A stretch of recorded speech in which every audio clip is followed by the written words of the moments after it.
Artificial intelligence అందరి ప్రజలలో డాక్టర్లో కొంత భయం, ఎందుకంటే ఈ మధ్యన 2-3 సమాచారాలు వచ్చాయి వార్తలు. ఏదైతే ఒక చిన్న బాబులో ఆ తల్లి చాలామంది డాక్టర్ దగ్గరికి వెళ్తేను మిస్ అయిపోయారు అందరట డయాగ్నోసిస్.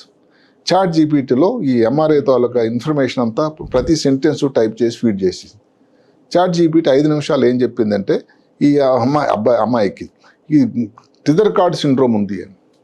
ఆ రిపోర్ట్ పట్టుకొని ఒక డాక్టర్ దగ్గరికి వెళ్తే ఆ డాక్టర్ కూడా ఒప్పుకుని దానికి ఆపరేషన్ చేయడం జరిగింది. ఇంకొక పాపకి చిన్న యాక్సిడెంట్ అయ్యి చెయ్యి అంతా వాపు ఉంది, డాక్టర్ల దగ్గర చూశారు, ఎక్స్రేలు చేశారు, నార్మల్, ఏం భయపడాల్సిన లేదు. అయితే ఇప్పుడు అందరి ఇంటి దగ్గర ఈ సమాచారం ఉండేసరికి ఏం జరిగింది, ఆమె మళ్ళీ ఈ క్రాక్ అని మన మహాత్ముడు ఎలాన్ మాస్క్ గారి గ్రాక్లో దాన్ని ఫీడ్ చేస్తే ఫ్రాక్చర్ ఉంది అని చెప్పారు. అప్పుడు ఆ డాక్టర్ దగ్గరికి వెళ్తే వాళ్ళు కూడా దాన్ని ఒప్పుకోవడం, దానికి మళ్ళీ మిగతా పరీక్షలు చేసి దానికి ఏదో కట్టివేయడం జరిగింది. ప్రమాదమైన పరిస్థితి ఏమి లేదు. ఈ మధ్యకాలంలో ఇంకో స్త్రీ ఏమిటి, ఏదో నొప్పులు, కాళ్ళ నొప్పులు, కొంచెం బరువు తగ్గిపోతూ ఉంది అనుకుని వెళ్ళినట్టు అందరూ నీకేదో రొమటాయిడ్ ఆర్థరైటిస్ ప్రాబ్లం అని చెప్పారు. చివరికి అది హాషిమోటోస్ డిజీజ్ అని వచ్చింది అట.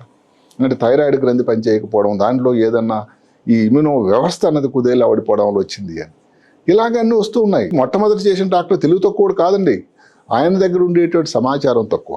అప్పటికి పేషెంట్ తాలూకు ఉన్నటువంటి వివరాలు. ఇప్పుడు ఒక 4 డాక్టర్ సందర్శించిన తర్వాత ఇంత ఫైళ్ళు ఉంటాయి. లాస్ట్ డాక్టర్ దగ్గరకు వచ్చేసరికి ఈ మంది ఇచ్చారు, ఉపయోగపడలేదు, ఈ టెస్ట్ చేశారు, కనబడలేదు, ఇంకా ఈ టెస్ట్ చేస్తే ఎలా ఉంటుందో అని ఒక ఆలోచన ఉంటుంది. సో అందుకని last doctor is the best doctor. ఈ గ్రాక్ కూడా అలాగే. ఇక్కడ డాక్టర్ తాలూకు తెలివి తక్కువ కాదు.